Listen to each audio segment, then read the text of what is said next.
Hello, everybody.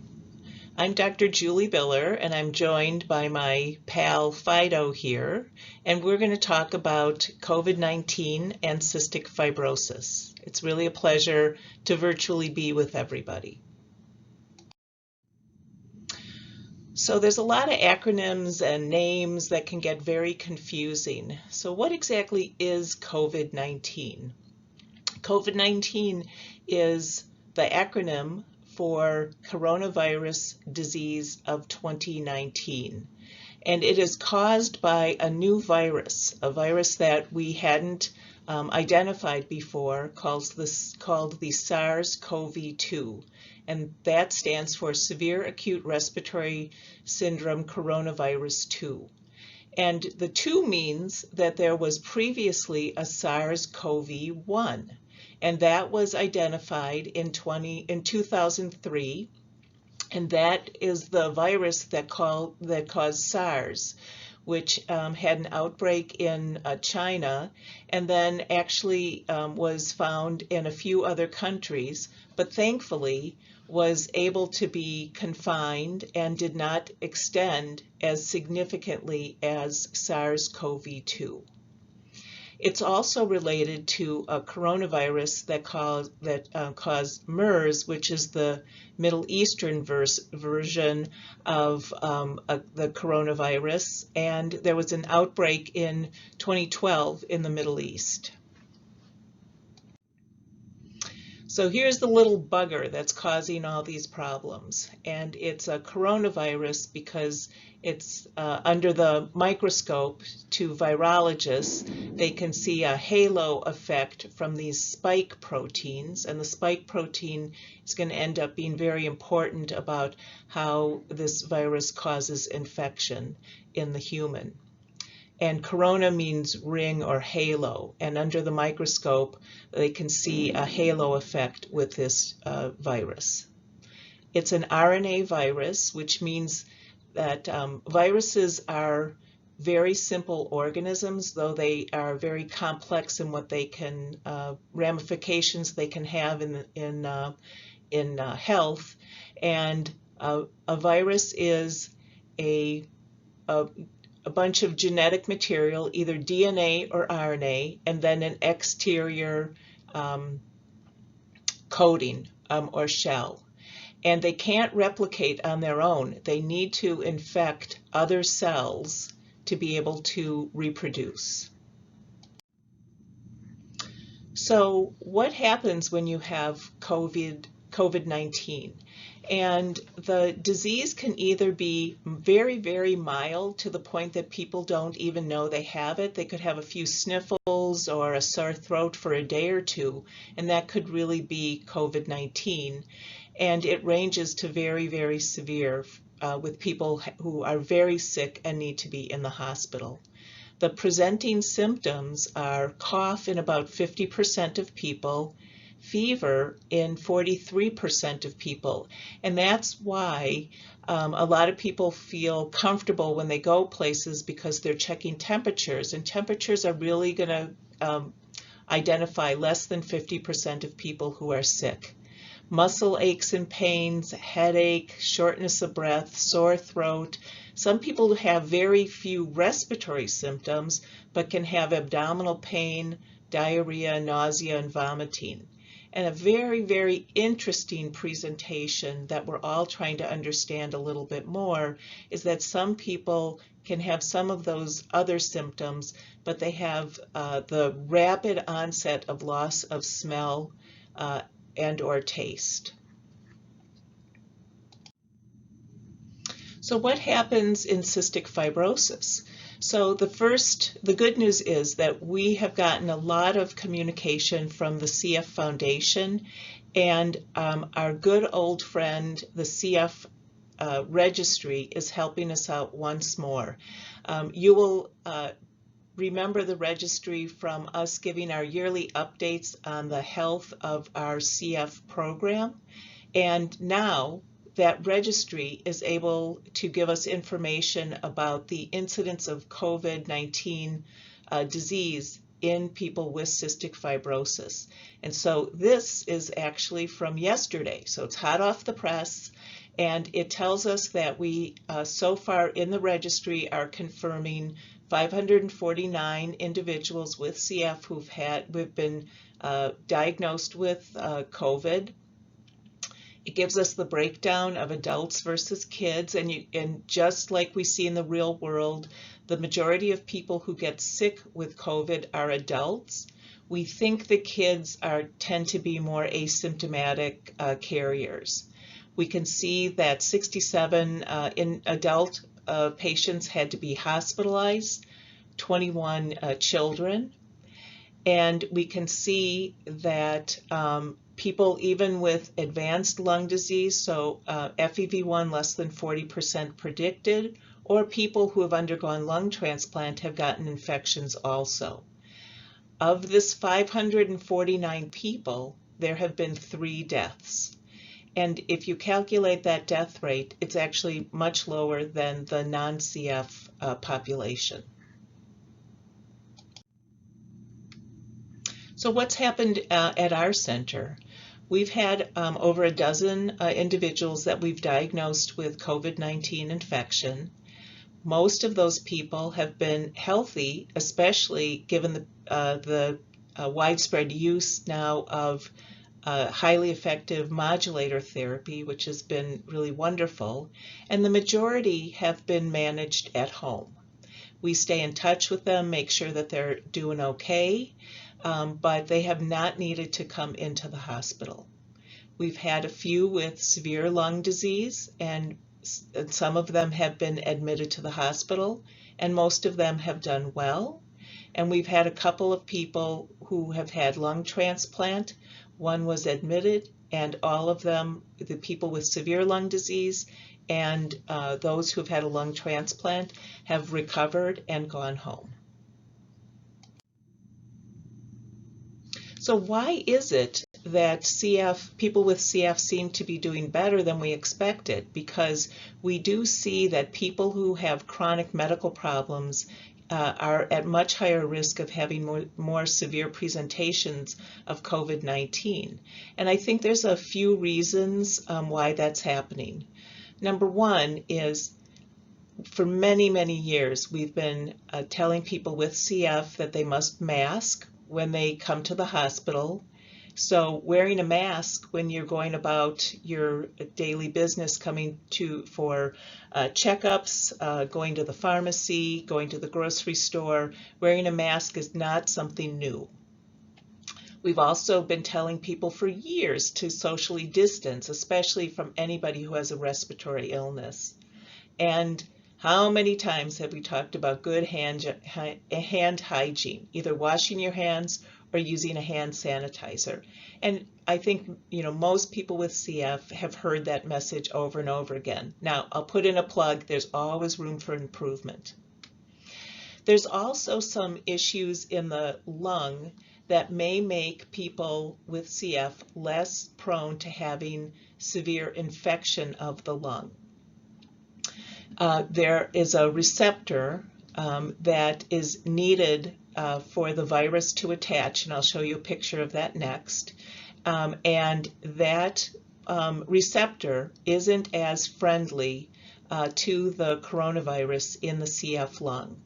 And there are some other receptors nearby which are putting the breathing tubes and the lung in a situation where there's less of an inflammatory response to the virus. And so that, we think, tends to make the infection less severe. Now, this is currently theory right now, and there'll need to be much more work to see if this thought is true.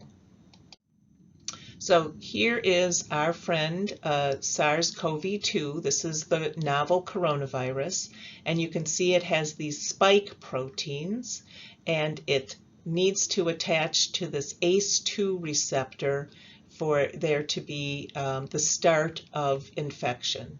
And I think I have another slide of that, and these other receptors are really key in getting the SARS-CoV-2 virus into the lung and attach to cells in the breathing tubes and in the lung itself where the virus can replicate.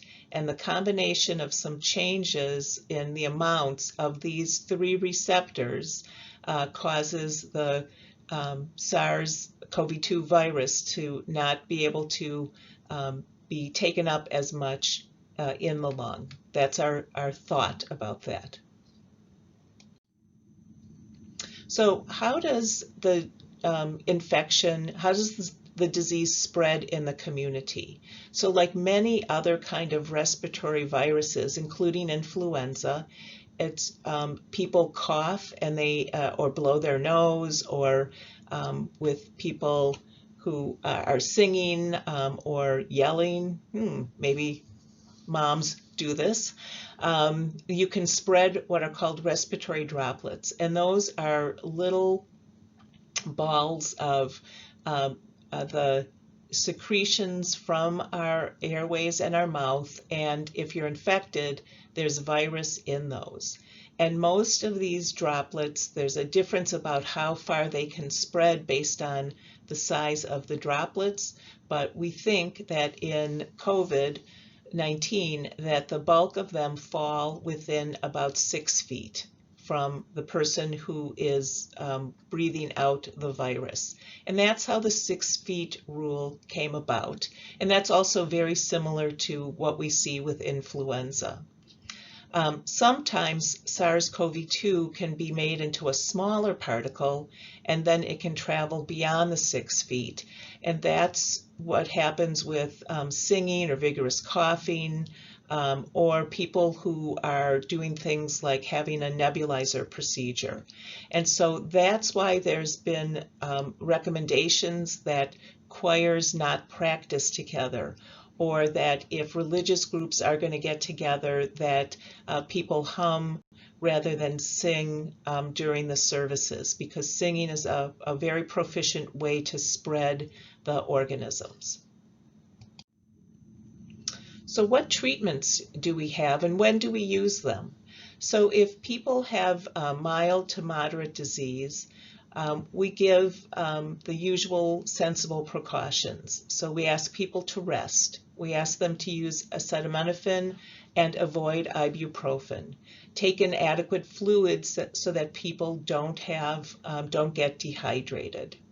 And make sure that you're taking in enough calories, that you're keeping your body strong so that it can fight the infection. One additional recommendation is that people do what's called prone positioning at home. And prone positioning is when you lie on your stomach rather than on your back. And when you prone position, you allow the lower portions of the lung to be in a position where they can expand better and they can clear better. And we find this to be very helpful for people who have COVID-19 infection. For people who have more moderate to severe disease, and these are people who would be hospitalized, we have the ability to give them an intravenous antiviral medication called remdesivir, and that has been shown to shorten the duration of illness, especially if it's given early in the infection. Oral dexamethasone is a medication that's a corticosteroid and is a cousin of prednisone, which many times people with CF may have been given prednisone for a certain illnesses that they've had. Another treatment is convalescent plasma, and this is taking plasma, which is an antibody-rich fluid from the body, and it's taken from people who have recovered from COVID-19 infection, and it's given intravenously to people who are in the early phases of the infection and fighting the infection. And there are studies that are ongoing to find out how helpful convalescent plasma is.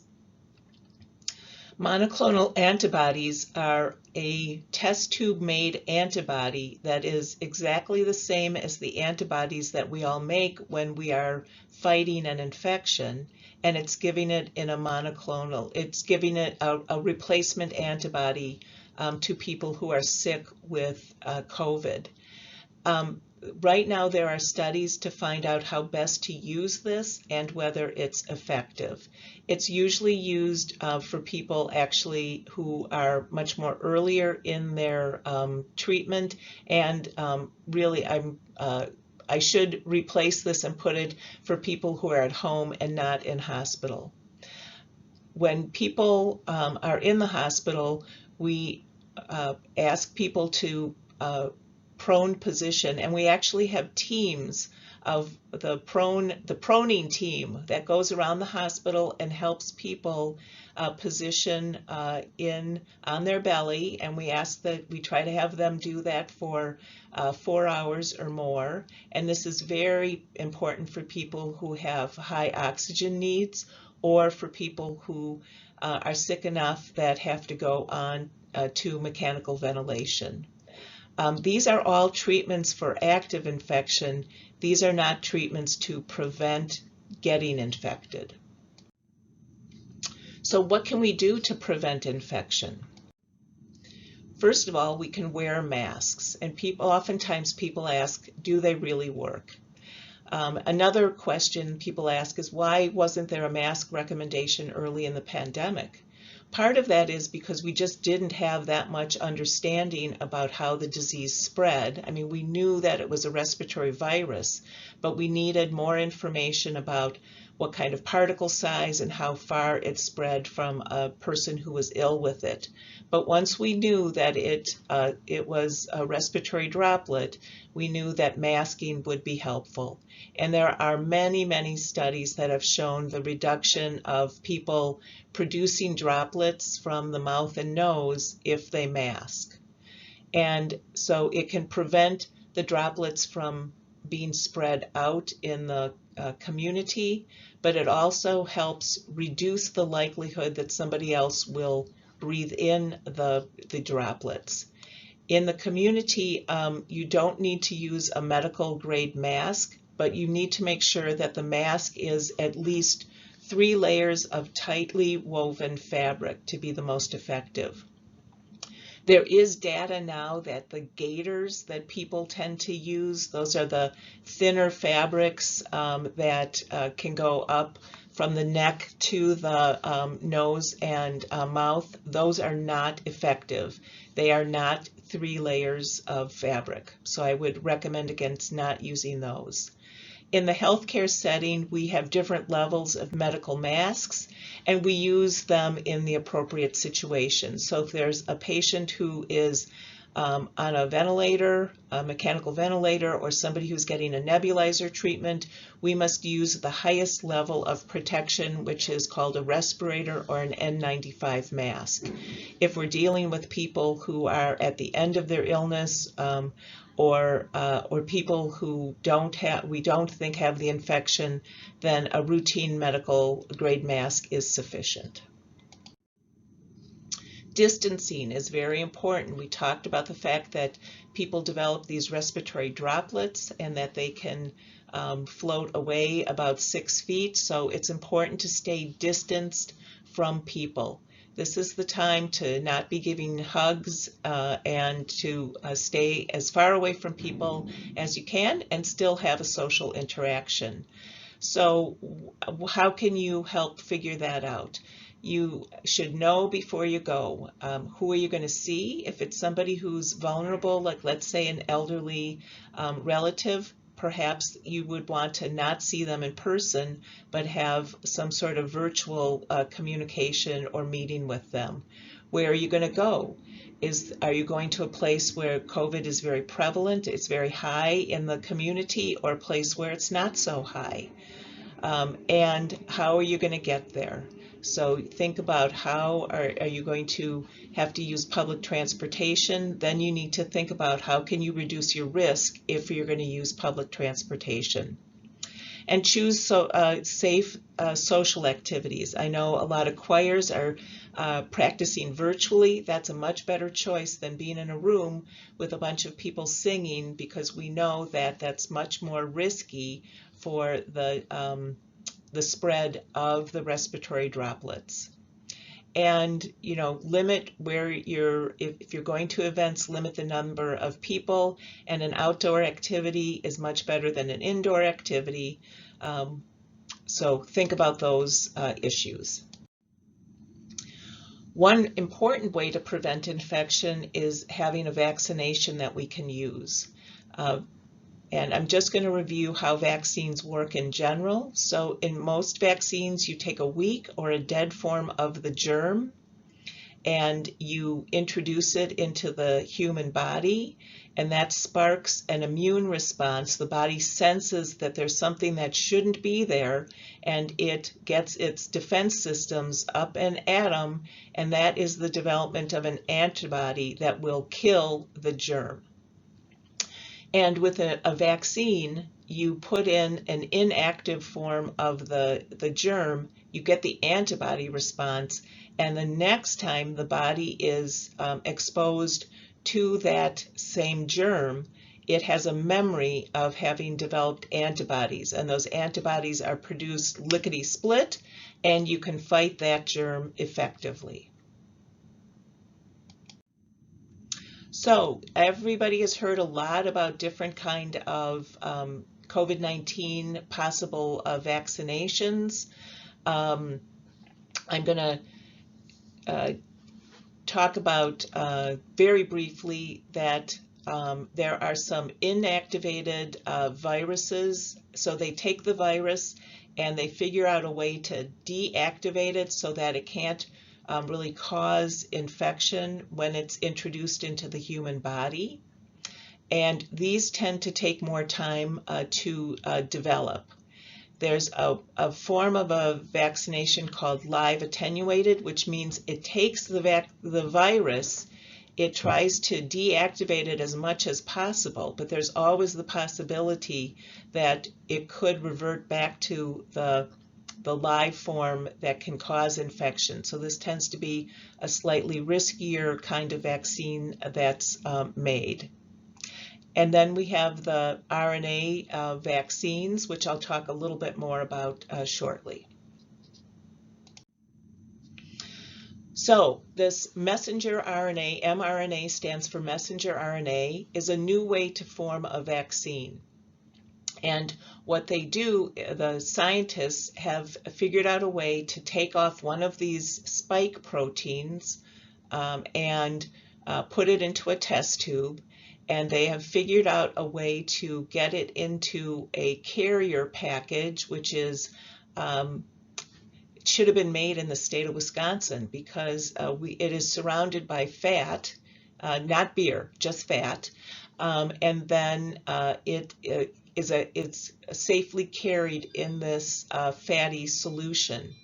The nice thing about this is that this is not the live virus. This is just one small portion of it.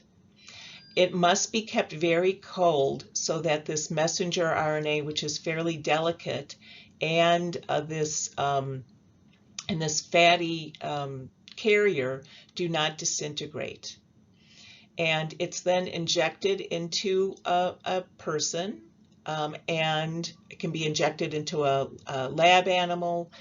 Ultimately, it has to be injected into a person, and the messenger RNA makes a protein. It makes that spike protein, and then the body senses that protein and it makes an antibody. Now, the nice thing about this is that it's not giving the whole virus. It's just giving a very small portion that's been used to make the messenger RNA, so there's no chance of infection from the COVID virus with this vaccination.